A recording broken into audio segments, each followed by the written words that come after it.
You bald as a motherfucker, yeah. I'm bald as a motherfucker. So today we are without K. It's like K and I keep trading places. Actually, you too. It's just a merry-go-round. Oh, I have lately, actually. Yeah, that's all right. What we do. That's how busy we are. We're busy dads. So this week we came off a round of parent-teacher conferences. And those are always really interesting for me because you see a side of your kid that you assume, but you don't really know. And sometimes you get surprised by how they present themselves in school. So I want to share a little bit of that on the show. But before we start, how are you? I'm good. I'm stressed as always. What's stressing you this week? Oh, man, the same shit every week, bro. You're trying to juggle family, parenting, work, the people within your work environment, like those expectations of you, trying to carve out new things, trying to think about, how do I create generational wealth and trying to explore those avenues. But it's like you end up falling flat on your face because there's not enough time in the day. So you still struggling with prioritization, or is it just shit's coming so fast that just prioritization just goes out the window? Yeah, look, I'm gonna be real. I can look in the mirror and say to myself, I have certain habits that are not productive. Okay. I think we all could say that. Yeah. I've been an entrepreneur pretty much my whole life, my adult life. I've worked for myself. So I know how I work, and I work in a certain way. Like I'm sure people that have worked with me can attest to this. I just have this weird, like I have to be in a certain vibe to be really productive. And I know those triggers, but it takes certain things to make those triggers go off. And so, the parenting life has completely upended those things that I can do to trigger myself to become very productive. And I find myself, just backwards when it comes to, but people who talk to me all the time, they're like, oh man, you're very productive, but not from my standpoint. From your standards, you don't feel like from my standards, no. So I'm not saying I'm failing and everything's terrible, but I know that more can be done, and I want more to get done. I want, I do feel a sense of urgency in life with a lot of things when it comes to like building wealth, taking care of the family, what's like going time on is running out. Time or specific times to take advantage and leverage certain opportunities. There's a lot of things, like I always have that sense of urgency. That's always been, and I looked at it as a positive thing, but it adds stress when you have that kind of sense of urgency 24/7. That's true. I feel. And then the flip is the bad habit part of it is that I'm also the type of person that, right now I'm gonna fucking slow the fuck down, and I'm not gonna do shit for a second. You know what I'm saying? like I had like brain blockage, like writer's block, sort of say in when it comes to productivity, where I have to just like, I can't. It's it. Can't do it right now. Do you find that you are able to do that? Like you recognize it, but B, you can just like say, all right, fuck it, like turning this off. I can't.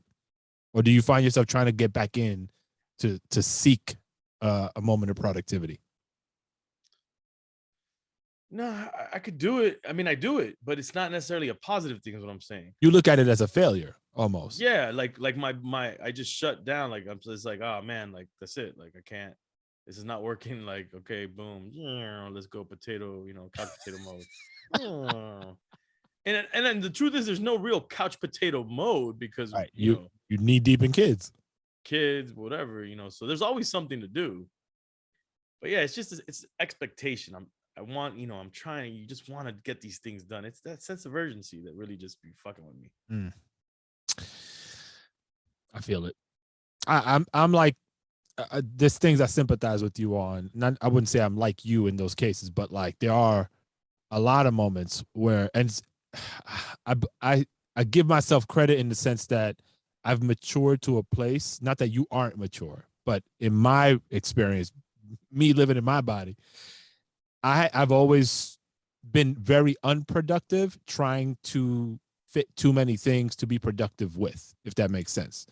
Yeah. So being able to like do something very simple that I've never given any credit to or utilize is like writing down the top 3 things I'm trying to get accomplished in a day. I don't do it every day, but when I do, I realize my productivity skyrockets. We talked about this. Yeah, and many times I don't even tackle the things that are on that list, which is the weird shit. Because it's like, oh, I gotta do my taxes as an example, right? Like I still gotta do my taxes. But the fact that it's on there, somehow shit just like shifts. You're lying to yourself. because listen to what you're saying, dog. Because I used to do lists too, and the list work, and I would like carry over to the next day what shit that didn't get done, and carry over, and then it fucked with me. And you would make yourself do it, but you're saying to yourself, as long as I write it down, even if I don't do it, I find myself. No, bro, if you wrote it down, you didn't do it. You didn't fucking do it. I failed. Yes, no. I fail every day, but but I get other shit done. Oh, whereas, what good is writing one thing down, doing the other? I know it doesn't make sense when I say it. I know I comprehend that, but but I'm making more progress this way than I was before. Whereas I might have been able to make 30% of progress on 5 things, I knock out 3 things in their totality. I got you. So it doesn't always line up, but the writing definitely has made a difference. So I don't know if that's helpful for you, but the carryover shit is real. I try not to do that, or if I do that, I'll still limit it to 3 things that I carry over. And that makes it a little bit easier. But then at some point, the carryover just becomes fucking insane. Based on what you're saying, I'm going to tell you what used to help me. And we've talked about this before. So if anybody heard this before, we've talked about the lists. The lists are super helpful. What I used to do to the list is I would add things that are like simple tasks. Yeah. So that you feel you start to build a momentum of accomplishment in the day, in the mix of like the harder tasks. Like you might break up a hard task into smaller, more manageable ones, and that making progress on it. No, that's not what I mean. Okay, good. I'm glad I don't understand Cuban. I mean, like, let's just say like task 1 is make sure you change the batteries on the smoke alarm. You know what I'm saying? Task 2, do taxes. You know what I'm saying? Like task 3, like I see. Make lunch for pre-make lunch for the kids or whatever, so it's already done.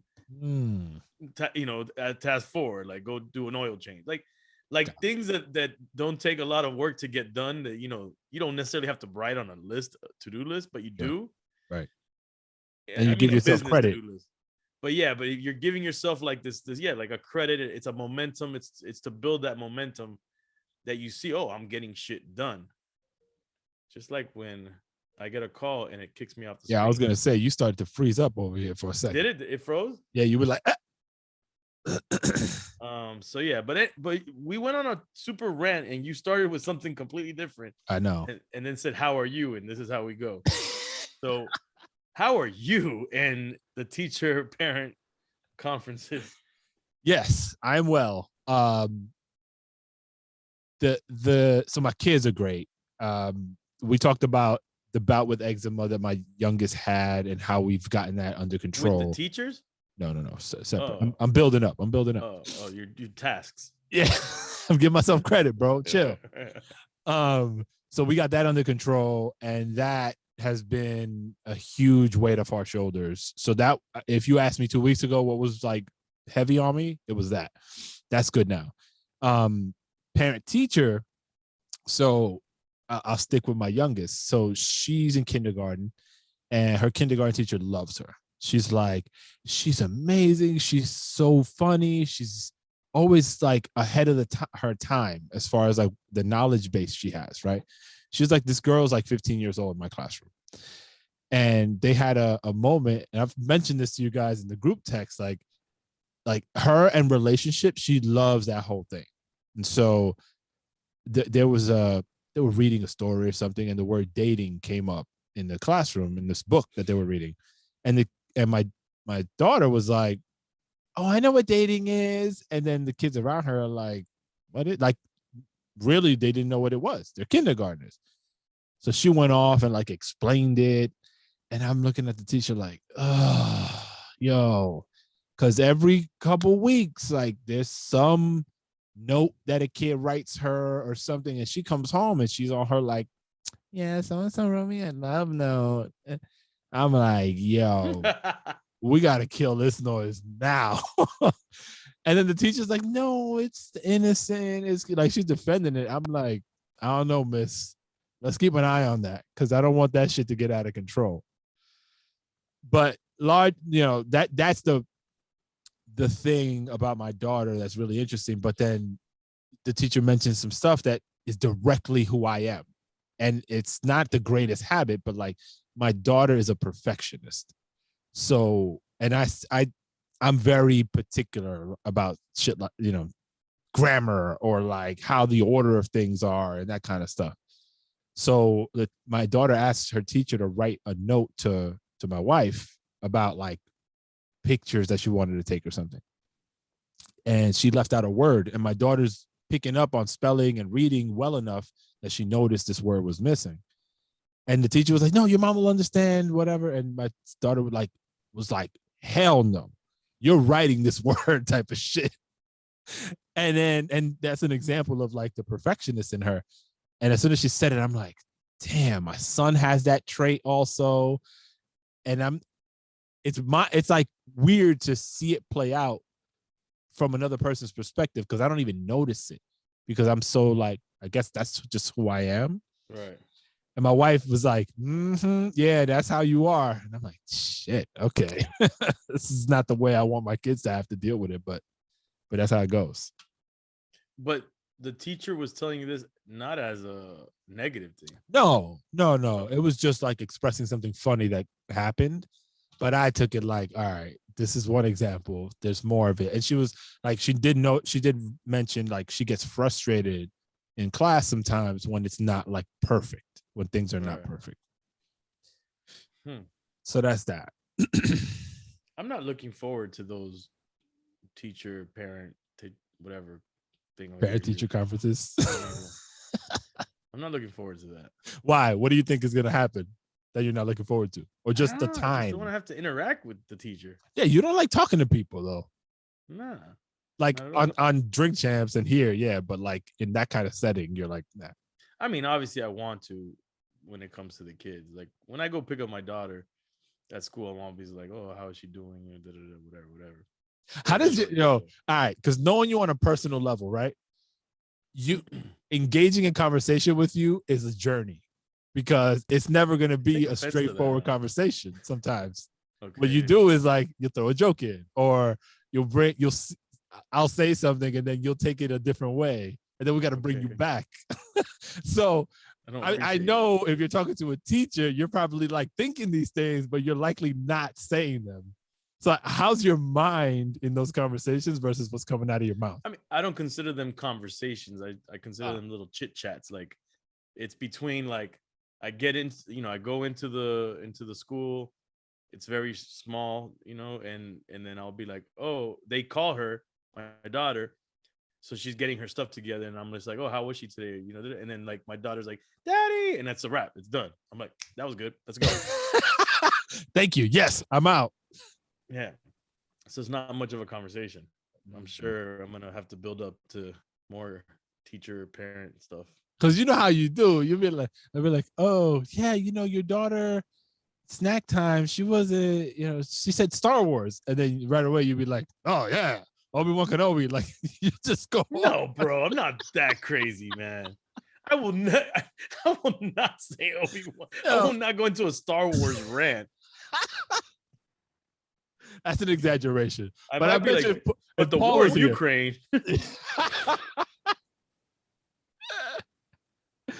My girl's gonna love hearing this from you because she always clowns me on interviews saying that I go off on, and I think the more that gets in my subconscious, the more I end up doing it.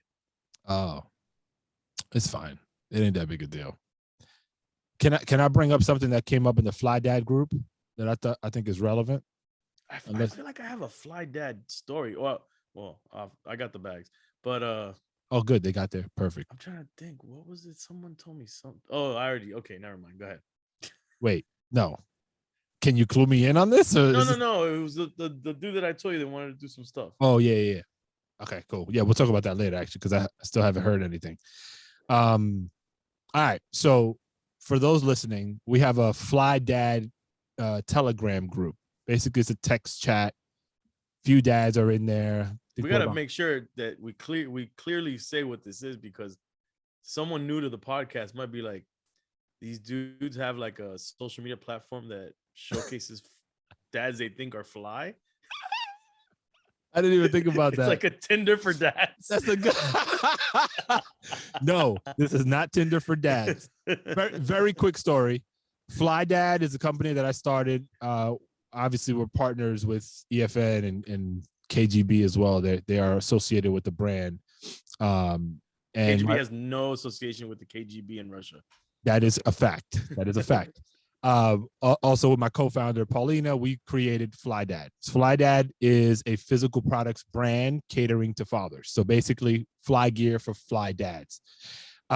We also started a text group. I don't want to call it a support group because it's not like there's issues or anything, but it is just a place where dads can like have conversation about good, bad, whatever's going on, and we try to help each other out, like navigating fatherhood. If you are interested in joining, completely free. It's on Telegram, flydadgear.com/dad group. All right. Shameful plug. Now, in the group, one of the members, his name is Tim, he was talking about some of the frustration he's been having with his daughter's daycare. And so I thought of you actually, because I mean, the transition into daycare was, something you had to go through and all that kind of stuff. But he's finding it really difficult for the people there to do their job, or he's seeing them not really do their job well. The count teachers or whatever. His daughter, the teachers say that his daughter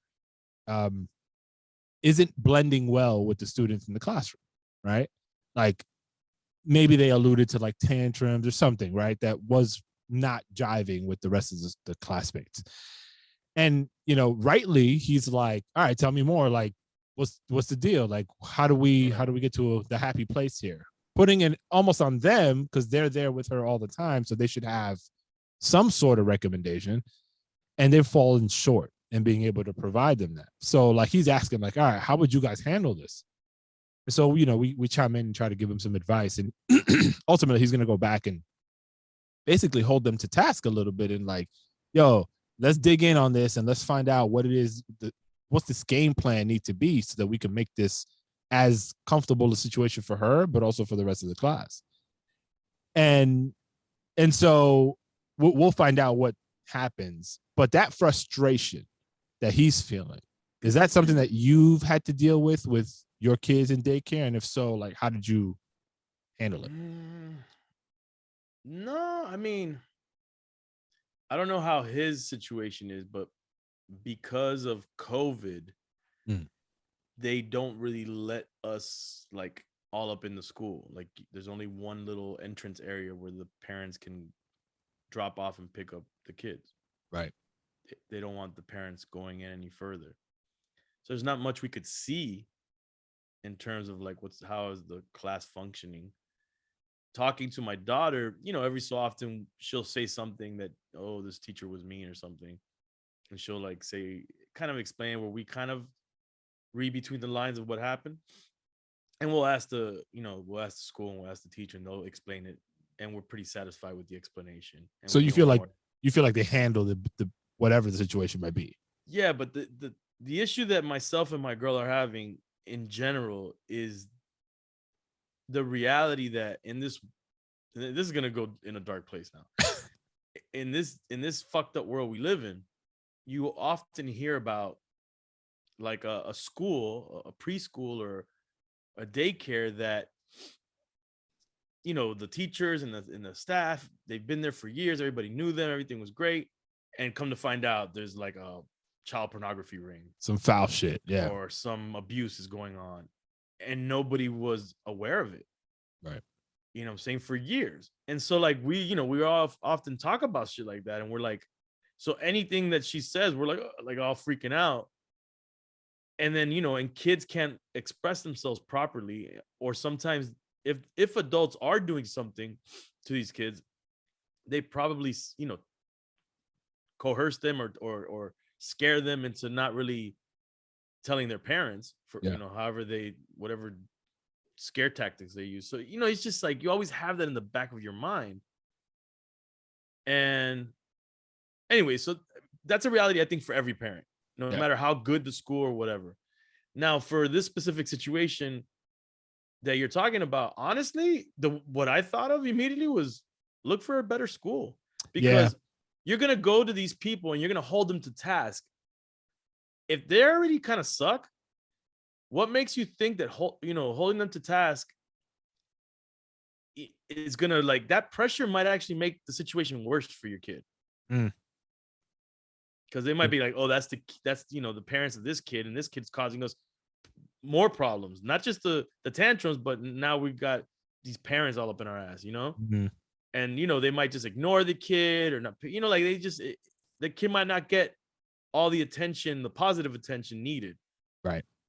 I would look for another school. I would look for, like a highly rated school, talk to parents, whatever, daycare, whatever it is, and get the kid out of there. That's that's the first thought that I had.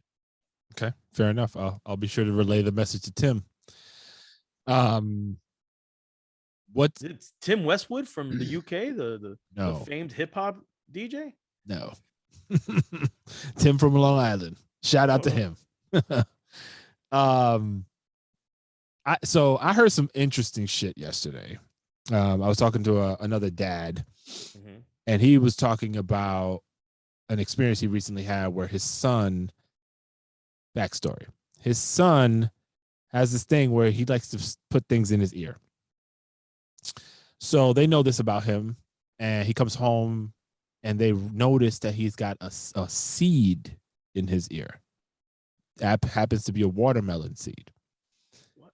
And again, I'm thinking about the dads I know and what we would do in that moment if we were faced with that, right? So you came to mind.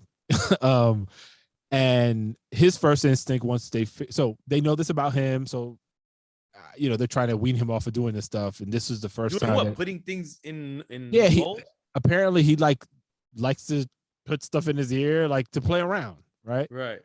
And so this time it was a seed, and they see it and they're having a conversation with him, and they're like, why would you put a seed in your ear? And he's like, I just wanted to make sure I didn't lose it. And then his dad's like, kids are crazy, man. He's like, but you have pockets. And he's like, no, but whatever. So, so the dad is trying to take it out. So it's visible. Like, it's not like deep in, like you could see it. Right. So he was trying to take it out and effectively pushed it further in. The mom tried again and pushed it further in. So now complicates the situation. They go to the ER. And they do some sort of like water treatment or something to flush it out. So they get it out. It was a little traumatic for him. They're hoping that helps keep him away from doing this stuff in the future. But I'm thinking about it and I'm like, yep, that's exactly what I would do. I would try to take the shit out myself and fuck it up further. And yep, my wife would probably do the same exact thing. And I'm thinking of you, and I'm wondering, would E do that? Or would E rush to the ER immediately? I would get tweezers. That's hard, though. My fat ass fingers are going to push it in for sure. But that's hard because that's just going to slip. The wax coating on the seed, I think, will make it a little hard to navigate. Well, that's what I would do. I would try to get tweezers. Yeah. And then try to do it that way. But definitely not use my fingers. That's not going to work. Or put the head to the side and hit the get that motherfucker out of there. I mean, to the point where it's not gonna hurt the kid. It's actually not a bad idea. I wonder if he tried that. Just a couple of these never hurt anybody. And then headlines: EFN arrested for fucking beating his kid. No, man, I wouldn't do it where the kid even cries or anything. Just a couple little taps. Yeah, I don't want a fucking watermelon growing in my kid's head. What does the tap sound like again? No. With your mouth. What did you do? I didn't do it. Did I? You did. Oh yeah. Oh man. So what else? So we've been constantly, we're really at a really good we have a good rhythm of getting sick. It's like, damn, that's not a good thing. I thought it's you were like going to have a positive spin. every 2 weeks. It's like my daughter gets sick, my son gets sick, and then we get sick, the adults. Like, I'm just getting over it. And I just got over it 2 weeks ago. And it's the same shit. It's like a cold. Yeah. So now I'm like starting to worry about, is there mold in the house? And I'm trying to like look into mold. And I had already checked for mold a while back when we did the impact windows, because I felt like there might have been some moisture let into the frames and the walls.